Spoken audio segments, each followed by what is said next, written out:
Hi, I'm Eric, and I'm here with Barry Hello. and Ray. Hi.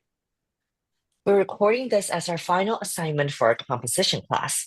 And instead of just giving tips, we want to talk about what college applications are really about, because a lot of us misunderstood this at the beginning. Yeah, I think most people assume that college applications are just about getting into a prestigious school, but in fact, it's more than that. Or getting a high-paying job later and living a better life. But we all three have gone through this process, and we realize that it's really not just about that.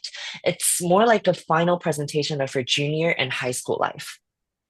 Exactly. It's basically marketing yourself, but in a very controlled and a very conservative way. You're allowed to brag, but only if you do it thoughtfully.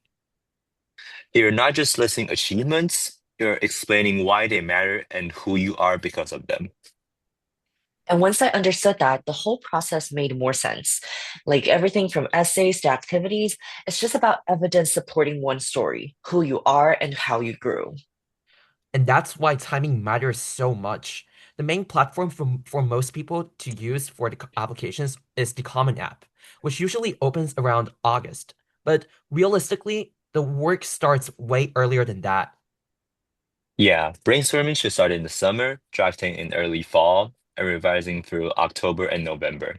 If you wait until deadlines, it's too rushed. And throughout the entire Common App application, the personal statement is probably the most important part. It's the one essay almost every school sees.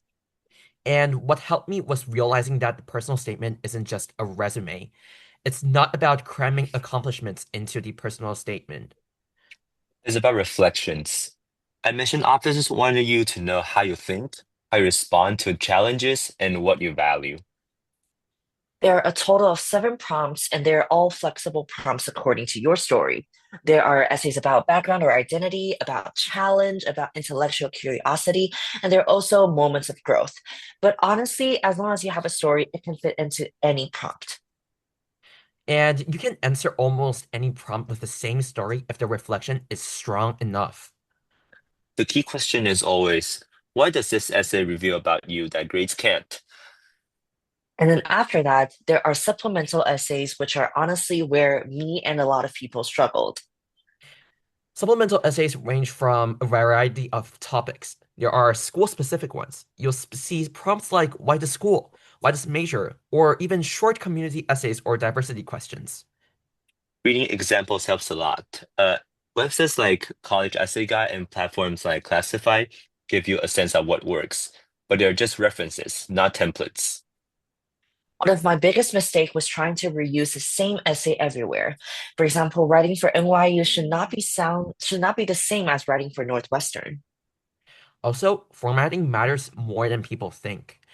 Like clear paragraphs, not giant text blocks, and direct answers help admission officers read thousands of essays without getting annoyed.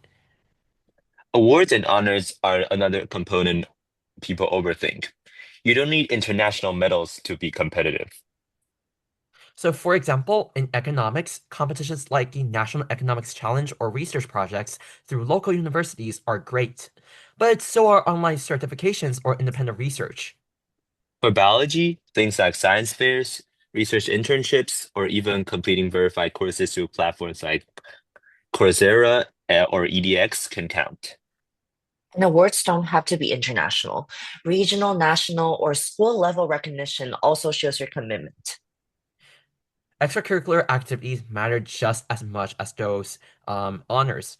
The activity list isn't just about how many things you did, it's about how meaningful they were. Activities can be classified as leadership, research, community service, creative work, or self-initiated projects.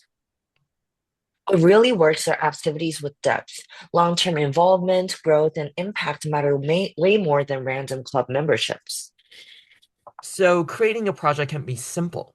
Step one, identify a problem you care about. Step two, take action. And step three, reflect on what changed, both externally and internally. What doesn't work is doing things purely for college. Admission officers can usually tell. Moving on to the UC application, it is a completely different system. So instead of just one personal statement, you write four personal insight questions, or PIQs in short, chosen from 8 prompts. So each PIQ is shorter, but they're very direct. They ask about leadership, creativity, challenges, academic interest, or community.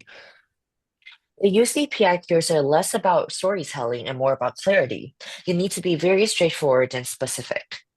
Yes, and more than that, the word count is tighter, and you don't submit recommendation letters for most UC schools. So your writing and activities matter even more. Compared to Common App, UC allows more activities and honors and expect very clear descriptions at the same time. So overall, Common App focuses more on your own narrative, while UC focuses more on direct evidence and impact. Both applications are quite stressful, but in different ways. And both force you to reflect on hardships, whether that's academic pressure, family responsibilities, or personal struggles. So for me, the hardest part wasn't receiving a rejection letter, but it was about self-doubt, constantly asking if I was good enough for these colleges. Yeah, I totally agree with Eric. Comparing myself to others made everything worse. But going through the process taught me how to articulate my story, and that's something I'll carry forward. So if there's one takeaway for next year's class applying to college, it is that the college applications aren't about proving your worth. They're about presenting your entire journey honestly to the admission officers. And trusting that your story, told well, is enough. So that is our insider's guide to college applications. Thank you, Barry and Ray, and we hope that this will help you approach the process with more clarity.